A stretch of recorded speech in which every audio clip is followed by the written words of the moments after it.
flakes fall on the ever.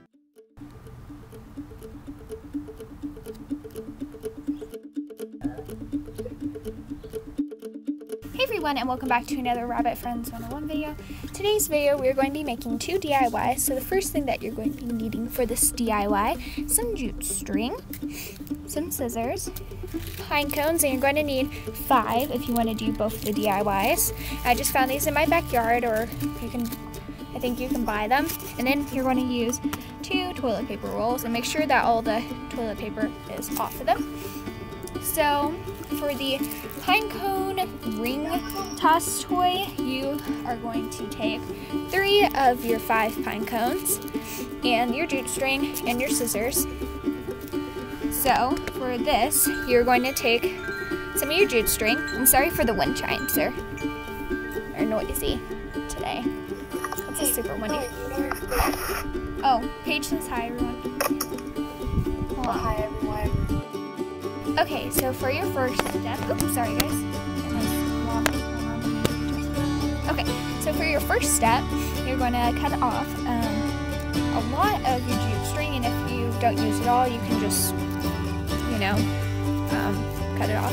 But then you're going to go ahead and tie your jute string, your pine cone, which I really suck at, like all DIY crafts.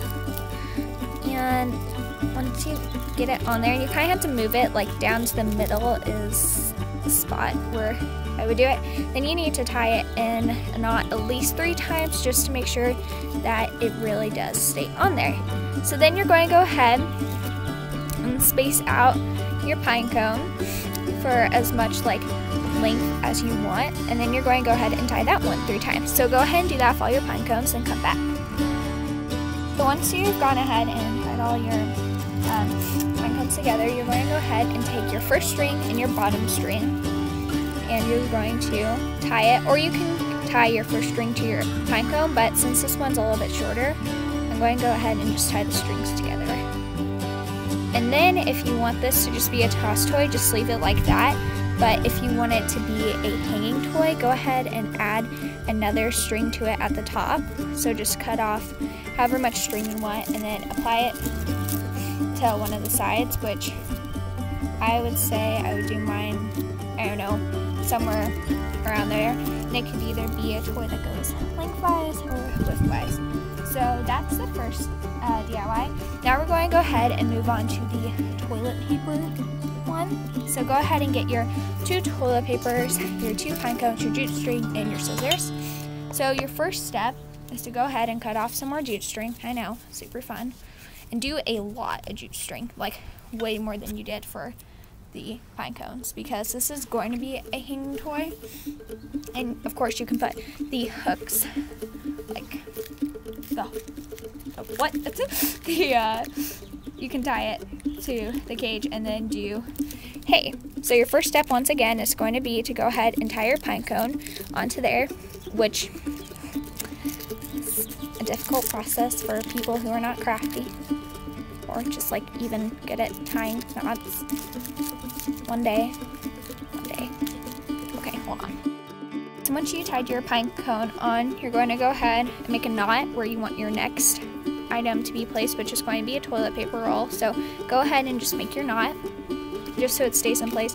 And I would do a triple or double knot just so that it really holds on there good, and try to make it as close to each other as possible, or even right on top of each other if you're really good at tying knots, unlike me. So I got my knot on there, and then you're going to go ahead and poke your hole in your toilet paper. You're actually only going to need 1 toilet paper. I mean, you can do more if you want to, but I'm just going to use the 1. And then once you poked your hole through, I'm going to go ahead and put your string through and then tie it at the top, and come back when you're done with that. I go ahead and tie it now. Paige is practicing her violin for her solo, if you can hear her in the background. So just tie it right top, just so it doesn't come undone. And then you're going to go ahead and tie your pine cone. So do it like a little bit a ways from your toilet paper roll. And what I usually do is I'll wrap it first and then I'll tie it just to make sure that it's tied really tight for the last one. And then I'm going to go ahead and do the double knot. As you can see, it's like really tight on there. And then you're done. So I hope you guys enjoyed these 2 DIYs. If you did, please remember to leave a like, comment, and subscribe if you have not already. Until next time, guys, goodbye.